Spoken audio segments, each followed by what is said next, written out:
Hello there, basketball fans. I am Jason Burgos for Sportsnaut.com, and I have the pleasure of being joined by one of the preeminent names in the basketball journalism game. Currently, he serves as the lead writer and managing editor for NBC Sports, and that man I speak of is Kurt Helin. Kurt, thanks so much for the time today. Thanks for having me on and the overly generous intro.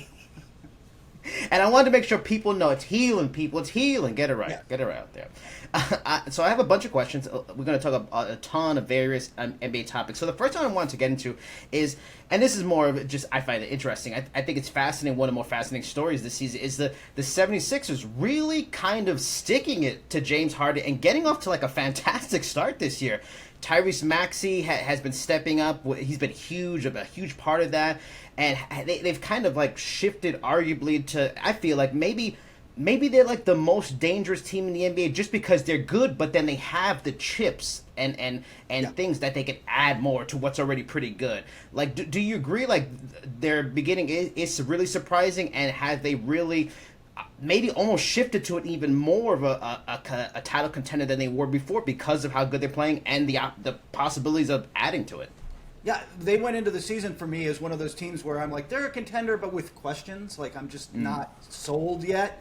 Yeah. I'm more sold. Tyrese Maxey made the leap he's got to make. Nick Nurse, I think, is a little undercredited here as the new head coach, putting in a more motion-based offense and getting them to play a little differently.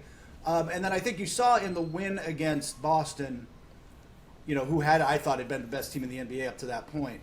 Yeah.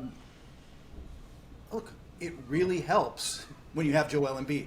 At the end of the day, you've got this trump card. If he's healthy in the playoffs, there's no good answer for him, right? Like, you've got this guy nobody can stop.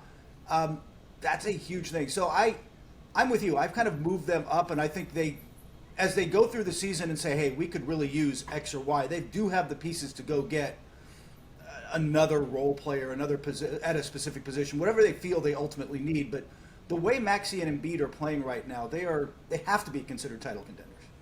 And I'll quickly just go on Maxey a little bit. I still feel like he's one of the more underrated players in the league, just because he was mostly off the bench, and he had Embiid, he had Harden kind of overshadowing everybody in the team. But from your perspective, what makes him so good? But especially because he, like you mentioned, taking that leap forward, averaging like 25 points a game this season within Nick Nurse's system, because he doesn't get credit. What has the Nick Nurse system kind of added to his game that's really helped him take that leap that they really needed him to do? I think it's and part of it's not having Harden there pounding the ball out top and look, James Harden's a great player and wins with his style, but Maxey is quick and what Nurse wants, what you saw with the Toronto team he coached for years, especially the title team, they want quick decisions. Make the ball. Unless you're Kawhi Leonard and you can pound it a few times and make your move because you're unstoppable, and you'll let guys do that. He wants quick decisions and movement and flow in the offense, and it's something that didn't always happen with Doc, and now even if he wanted it, it didn't quite go there. Now you're seeing that. I think it plays to Maxey's strengths, but he's hitting the three better, and his decision-making and passing has improved as well. So, where he has improved, Nurse is taking advantage. Going on the idea of just surprise teams so far, because it's still early, barely a few weeks, but the Warriors off to a very good start. Timberwolves, one of the better defensive teams in the league, which is amazing. Mavericks, this combo of the two stars is working very early. All off to good starts, arguably surprising starts in some levels, but if not one of those teams, are there any other teams that are really impressing you and surprising you so far, if it's not those three? I think out of those three, Minnesota's I'm not totally sold yet on Dallas. Minnesota, I think, is for real. Anthony Edwards making the leap. They've got, and they're also. I feel like there's a pressure on Minnesota because next year they're just boxed in financially. Next year, Edwards and Towns get max contracts extensions kicking in, so they're not going to be able to keep playing like this. This feels like they got a 1 year big swing, and then they're going to have to make some moves. So, but the other team I'd throw in there, I think the Indiana Pacers are legit. Their defense has not been great this season, but they had, and I'm not sure where it is as we speak, but a top 3 offense in the NBA. Tyrese Halliburton, who was fantastic in FIBA ball, has really shown out there. This is a team that's going to put up a lot of points, and I think in an East where, look, there is kind of a top 3 if you're going to keep the Bucks there right now. Like, there's a top 3 pecking order. they might be the fourth best team, or they're at least in the conversation with the Knicks and whoever else you want to put there. Like, I think the Pacers, once their defense starts to come around, and I think it will, I think that they're legit. I think that they were a team I liked before the season, and they've kind of lived up to the hype for me. They were a team that there was some rumblings. Maybe they'd make a move. Maybe they'd move some people. Miles Turner was a conversation at that point and stuff like that too. In that since you feel like they could be a surprise team, could they maybe be? Would you think they might be a dark horse then at the trade deadline to maybe add that second kind of star to go with Halliburton, who has been fantastic? If it's the right player, I think they'd be open to the idea. This is long been run as a conservatively run organization. They are not going to go start jumping out and paying the tax. They're not going to go way over the top. I don't know that they're. Let's put it this way. I think they'll keep their mind open to it. Is it going to happen? Is another question. It would have to be. It's also got to be the right star. It's got to be somebody who's more of a scorer off of Tyrese Halliburton. Although. I mean, God, wouldn't help their defense, but like if Zach LaVine became available, that suddenly becomes like now that's interesting next to a playmaker. Like, so it's they're going to have to pick their spots with that, but maybe. Now, going to the flip side of it, because the people love the drama, people love the negativity more than the positivity. The Knicks, my team, God, the Lakers. The Kings have gone out to some unexpectedly slow starts. Be it Julius Randle just being. 2 years ago, Julius Randle's again. The Lakers' defense not as maybe hot as it was at the end of the last season. The Kings' offense not as powerful as it was at the end of the last season. Which one of those teams do you feel might have a serious problem that could be a detriment for a long time? And which ones do you maybe feel has something fixable that's not much to worry about to start? It's funny. I was just writing up "It's time to worry about the Lakers" story for NBC Sports before I did the video, and it'll be up there. Look, the Kings are off to a slow start, but I think it just shows they've been without De'Aaron Fox for 4 or 5 games now. I think 4 games now. He's just too critical for them. They can't be missing him, and it shows. The Knicks, I don't think they're bad. I don't think they're great. I think they'll come around, though. Randall has had a couple better games. Barrett had a good game. They had a nice win the last couple of games. So, I think they are coming around. I think the Lakers' problems, beyond injuries and LeBron talking about lack of cohesion, and they have, look, Jared Vanderbilt's been out, and everybody's like, well, okay, great, Jared Vanderbilt's been out. He's their best perimeter defender. Yeah. And it shows. And you need that now. Yeah, it really shows how much they miss him. Anthony Davis missed a game with the hip, and Jackson Hayes missed the same game. There was all this talk this summer, and I wrote about it. I thought it happened. Oh, this depth. Oh, the Lakers have got depth to withstand. Yeah. No, it has not worked out that way. And it has been... The on-off for numbers for LeBron are just stupid. It's just ridiculous. You can go look them up. They are crazy. And so right now, it's like for everything the Lakers have done about passing the torch and getting depth, it's, hey, LeBron James, we live and die with LeBron James. And that's arguably greatest player of all time, whatever. He's 38, man. You're going to turn 39 in December. You can't lean on him 38 minutes a night and expect this to go well. After waiting for months, the Damian Lillard trade, James Harden trades finally get made. And I even did a story recently for Sportsnaut. Some scouts just feeling James Harden's not going to be a good fit for the Clippers in terms of just how their team is and the makeup is. In the end, who do you think will have a harder chemistry learning curve? Is it going to be Lillard and Giannis, two clear superstars, future Hall of Famers that have been the key, the guy now having not to be the guy?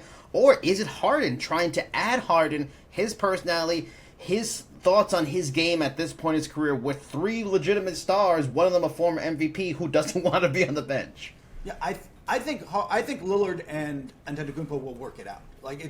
It's taking a little longer.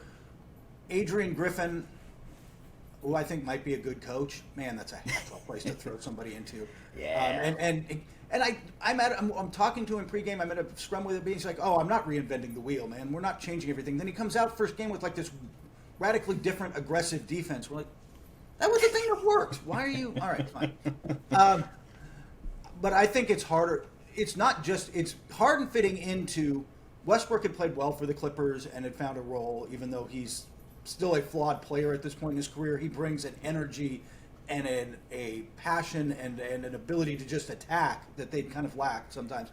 But the problem is, look, Harden wants the ball in his hands, wants to pound it, take his time, make a decision, and go. Kawhi Leonard wants the ball in his hands, wants to pound it, wants to make. Paul George wants the ball in his hand, and I just as much as I think Ty Lue is one of the best coaches in the league, like he's got a chopped basket full of like things that don't mesh, and I don't know how he's going to make a good meal out of this. I think it's going to take time. I think it's going to be a harder fit. And right now, at least for the first few games, Kawhi Leonard is the guy kind of taking fewer shots and sacrificing, and he is the guy who should not be sacrificing. He is still, if you watch him, I don't know how much you have seen of him, probably this other basketball junkies watching this. Kawhi Leonard looks top 10 in the world again, good to start this season. He is just an unstoppable force when he wants to start putting up points. He gets to his spots and he just knocks them down. I don't take the ball out of his hands. I don't know what they're going to do. Like, it's a tough spot for Ty Lue. We got to talk about, he's one of the bigger stories in the league, Victor Wembanyama, because he's already off to a quick start. The Spurs leading the team already in several key categories, rebounds, points. However, quietly, there's another long, lanky big man that's playing pretty well in Chet Holmgren, and he didn't get to play last year. He's also leading or close to the top in a lot of key categories. Both seem ahead of schedule. Both already made history by being like the fastest first players to like a certain amount of blocks and threes in record time. But after a few, has either done something more impressive, despite the hype on both, especially Wembanyama, than you even expected. Honestly, both of them have been better than even I expected. And Wembanyama, it's in flashes. The hype is almost getting out. I don't want to say out of control, but it's so big. Oh my gosh, he's first game in Madison Square Garden. Look, he's an NBA rookie, man, and he's going up against Tom Thibodeau's defense for the first time, and you can make him uncomfortable. He does look a little bit tired, frankly, at point. Like he's not. The NBA is a very different grind than the French league. Like it just, as much as I think he works on conditioning, you're an NBA rookie. You're going to learn some hard lessons. I think he's learning some of those. Holmgren is doing a very good job, though, I think, he just came into a better situation. Like, that is a good team.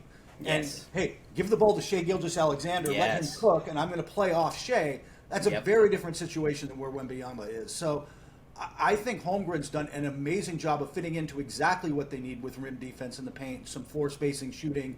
And, by the way, occasionally leading the break and throwing behind the back passes, which is just he's made some plays where it's pretty head spinning, but I think he's got a much more clear lane that he needs to fill for that team, where Wembanyama is getting to explore the studio space, but that's going to be good and bad some days.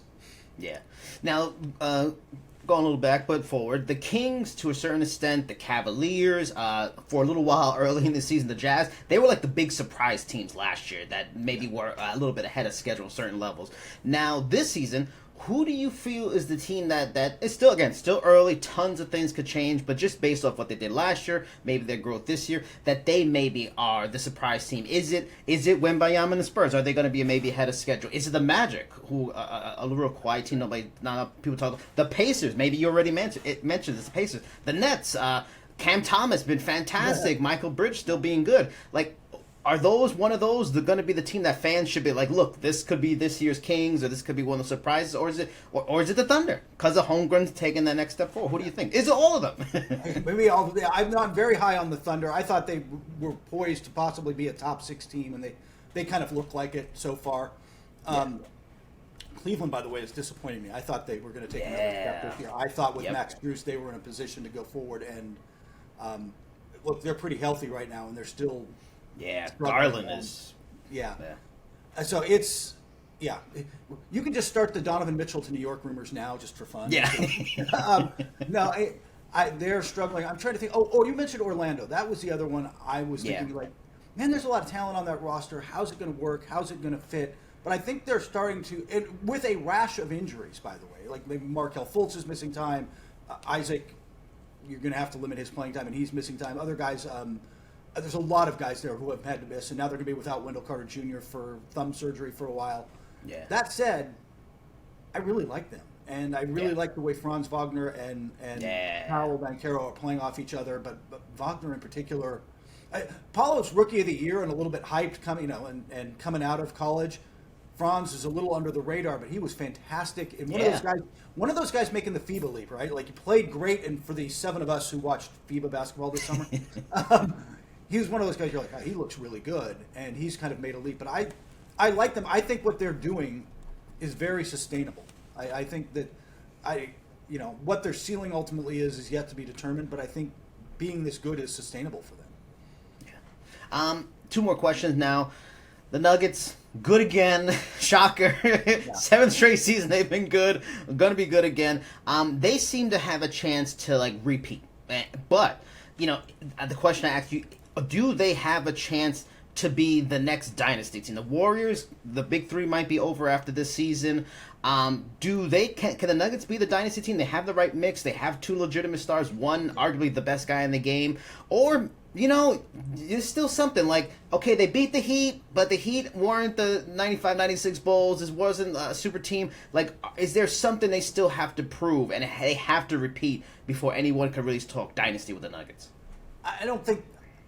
How should I put this? I'm not sure when we're going to see a dynasty again in wake of this new CBA, which was designed to kill dynasties, frankly. And it's going to make it tough for teams we were talking about. I love that Oklahoma City's up and coming. They're so much fun. And look at Chet Holmgren. It's going to be hard to keep this team together in 3 years, 5 years. Is this and that's the way the system is built. So you're already seeing Denver, by the way, in the last draft, trading players and trading picks to get back-end first-round, high second-round picks. Yeah. Taking shots, because that's how you're going to have to fill out your roster now if you want to be a contender. You're going to have to nail some back-end picks with the Christian Browns of the world. I want to call him Braun because it's Christian Browns of the world. Long Beach, since I'm out here in Long Beach Poly's own Peyton Watson was a great find. They've got to find more of those kind of guys to. That said, I think they're as close as anybody because it's a 2-star system with Jamal Murray and Jokic, who are healthy and in their prime and probably going to play this way for a while, and just keeping the right pieces around them seems more doable. I like Boston a lot. I like the way their team is constructed, but it feels like a 2 or 3 year window, and they're not going to be able to sustain that. We already talked about Minnesota. Hey, they look great. They're going to have to blow this up this summer or trade Pat or something, right? I think it's going to be really hard. The Denver model, I don't know if there's going to be great dynasties, but if you want to go to the finals 4 times in 6 years or 3 times in 6 years, I think the 2 elite players and then quality smart role players around them, that might be the new model that you kind of have to go to. All right, final question. It's been a conversation point for a lot of people, especially recently. It's the in-season tournament. Based on things you've heard from maybe players, coaches, people in organizations, fellow NBA beat writers and reporters and stuff like that, what's the overall take, do you feel, of the in-season tournament so far? It's still early. It's going to be a whole month long, but does it feel like it has staying power? Does it feel like they are bringing something unique and new that people are going to grab onto, and it could be this fun element every season? Or it's I don't know, this is weird, the courts are strange, the uniforms are odd, I don't know. Yeah, the courts are strange. The courts are really bleeping strange, man. I don't know what vibes you've got talking to people around the league. A lot of what I've got is I think the league did the right thing, which is incorporating these are regular season games. They still count. Yeah. You still got to show up. It's not. I know that bothers. Mark Stein has written and others have written about this. Hey, it's not a true soccer style tournament then because it's not its own separate entity like the FA Cup and what have you. I don't care.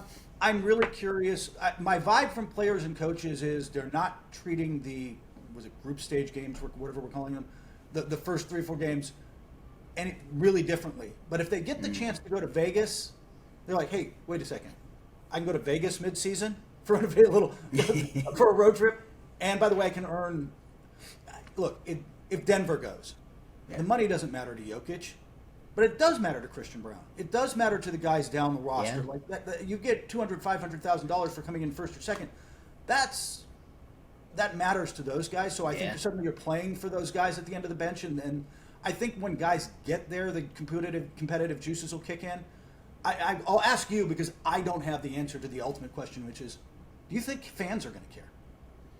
I think it works for young fans, and in the end, that's what you always want to grab onto. Us older heads, we don't get it, doesn't make any sense. But I think the young fans, the 25 and down, like, oh, that stadium looks dope, and the uniforms are awesome, I want to buy one. And on that level, that's probably smart business. Yeah, it might. And if you're flipping through Instagram Reels and you come across, the Chicago court, like, you're going to stop for a second. You burn your retinas, but you're going to stop for a second and check it out, right? Like, I think there is something to the look. They're trying it. We'll see. I mean, honestly, and you know this, they're going to try it for. We're getting 2 to 3 years of this probably minimum, and then we'll see. We'll see how it goes, but yeah, the talking head space, especially on major networks, can be dominated by those of us of an older generation that are kind of like, really? I don't know. But that's not what matters now. Like, if you can, Adam Silver has talked about this. It's just the younger generation doesn't watch and consume its media the same way, which makes the model for making money as not just an NBA. I mean, if you're Major League Baseball or you're the NFL, it changes that dynamic. And the NBA is trying to adjust and floundering a little bit because I think everybody's floundering. And just because, again, my head, we're talking about and stuff like that, and I heard a point made about that. Makes sense. They're also working towards a big media rights deal, and this is going to be a selling point. In your opinion, does that kind of make it ugly and less appealing? Because that's probably what it is. It's just to get more money. It is absolutely what it is. The same thing with the conversations about making the draft 2 days long, or all the player. The player participation policy, where we got to get our stars out there. All that stuff is tied to the fact that certain networks that have rights now and certain networks that may be trying to get rights, I don't want to name any names, but I might work for one of them. Those kind of, everybody's kind of like, hey, you're an entertainment product, put your stars out there. Hey, where can we, if we're paying this much, where's our value? And the league is trying to find that value. That is absolutely what's going on. We'll see how much of this. We'll see. They get the rights deal done in the next year, and we'll see how much of this is sticking around in 2 years. Yeah, so true.